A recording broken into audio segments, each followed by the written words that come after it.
தமிழர் நலனை பாதுகாத்திட, தமிழ்நாட்டிற்கான உரிமைகளை வென்றிட, சாமானியர்களின் மக்களாட்சியை உருவாக்கிட, மக்கள் தலைவனை மக்களாட்சியில் அமர வைத்திட நமது வாகை சூடும் வரலாறு திரும்புகிறது.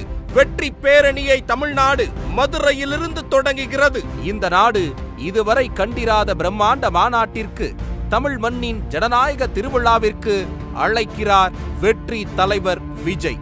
வெல்லப்போகும் காலத்திற்காக பிரம்மாண்ட கட்டமைப்புடன், கழகத்தின் உறுதியுடன், ஒட்டுமொத்த தமிழ் மக்களின் ஆதரவுடன் நாம் அனைவரும் திரள்கிறோம்.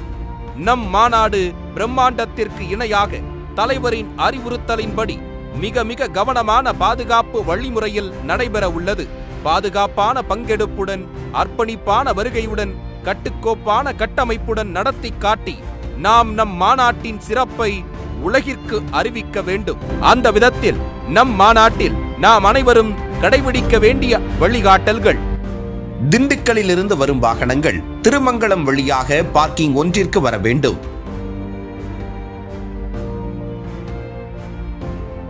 தேனியிலிருந்து வரும் வாகனங்கள் திருமங்கலம் வழியாக பார்க்கிங் ஒன்றிற்கு வர வேண்டும்.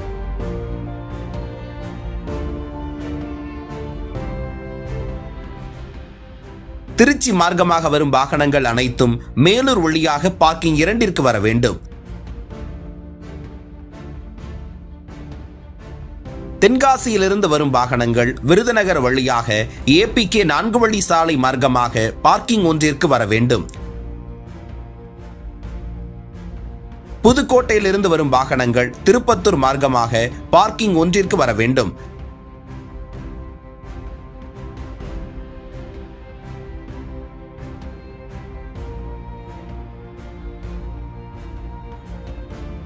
ராமநாதபுரத்திலிருந்து வரும் வாகனங்கள் பார்த்திபனூர் 4 வழி சாலை வழியாக வந்து APK 4 வழி சாலை மார்க்கமாக பார்க்கிங் ஒன்றிற்கு வர வேண்டும்.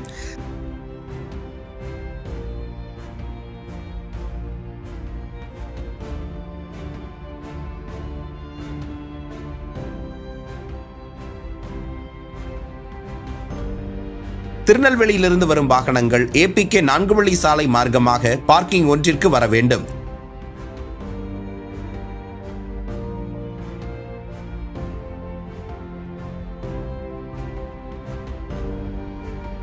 நெடுஞ்சாலையிலிருந்து மாநாட்டு பந்தலுக்கு வரும்போது ஒரே திசையில் இருக்கும் 7 நுழைவு வாயில் வழியாக மட்டுமே மாநாட்டு திடலுக்குள் நுழைய வேண்டும்.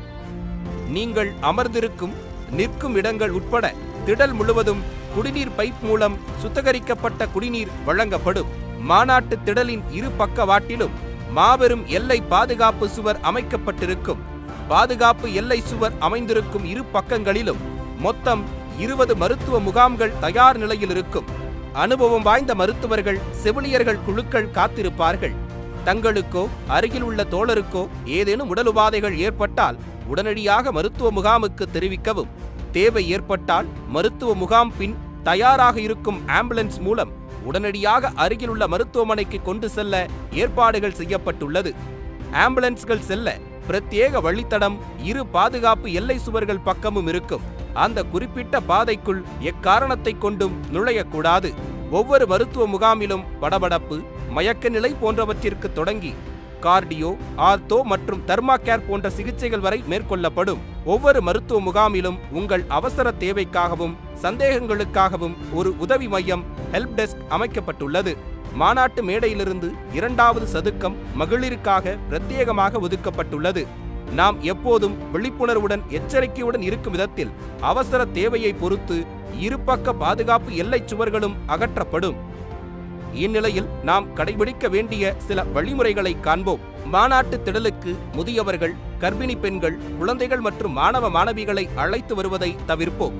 மாநாட்டு வளாகத்திற்குள் தொழில்நுட்ப கேமரா மற்றும் ட்ரோன்கள் உபயோகிக்க அனுமதி இல்லை. பட்டாசுகள் உள்ளிட்ட பொருட்களை மாநாட்டுக்கு கொண்டு வர வேண்டாம். கழக தோழர்கள் இருசக்கர வாகனங்களில் வருவதை தவிர்க்கவும். குடிநீர் குழாய்களை உபயோகப்படுத்தும் போது தண்ணீரை வீணாக்க வேண்டாம். குழாய்களை பாதுகாப்பாக பயன்படுத்த வேண்டும். பாதுகாப்பு கருதி மாநாட்டு திடலுக்குள் அமைக்கப்பட்டுள்ள LED திரைகள், ஒளிபெருக்கிகள் மற்றும் மின்விளக்கு கம்பங்களின் அருகில் செல்வதை முற்றிலும் தவிர்க்க வேண்டும். மாநாட்டிற்கு வருபவர்கள் வாகனங்களில் பாதுகாப்பாக பயணிக்கவும். பயன்படுத்தப்பட்ட பொருட்கள் மற்றும் குடிநீர் பாட்டில்களை அப்புறப்படுத்த திடலுக்குள் உள்ள குப்பை தொட்டிகளை மட்டுமே பயன்படுத்தவும், வழிகாட்டும் அறிவிப்பு பலகைகளை முறையாக பின்பற்றவும், திடலுக்குள் உள்ள தடுப்புகள் மற்றும் தடையரண்களை கடக்க முயற்சிக்க வேண்டாம். பாதுகாப்பு அதிகாரிகளிடம் வாக்குவாதம் ஏதும் செய்யாமல் கண்ணியமான முறையில் உரையாட வேண்டும். மாநாட்டிற்காக ஒதுக்கப்பட்ட நிறுத்தங்களில் மட்டுமே வாகனங்களை நிறுத்த வேண்டும். மாநாட்டு திடலில் போதுமான கழிவறைகள் அமைக்கப்பட்டுள்ளது. நமது கழகத்தின் கண்ணியத்தையும் கட்டுக்கோப்பையும் எப்போதும் போல் காக்கும் விதமாக அமைதியை கடைபிடிக்கவும். இறுதியாக, இந்த மாநாட்டில் கலந்து கொள்ளும் நாம் அனைவரும் ஒரே குடும்பம். நாம் ஒருவரை ஒருவர் பரஸ்பரத்துடனும் நமது தோழர்களை அக்கறையுடனும் கனிவுடனும் பார்த்து கொள்ள வேண்டும். குழாய்களில் பிடிக்கும் தண்ணீர் முதற்கொண்டு தாமாக முன்வந்து கொடுக்க வேண்டும். நாம் ஒரு குடும்பமாக நமக்கான அரசியலை நமக்கான தலைவருடன் சேர்ந்து வென்றெடுப்போம். வெற்றி வாகை சூடுவோம்.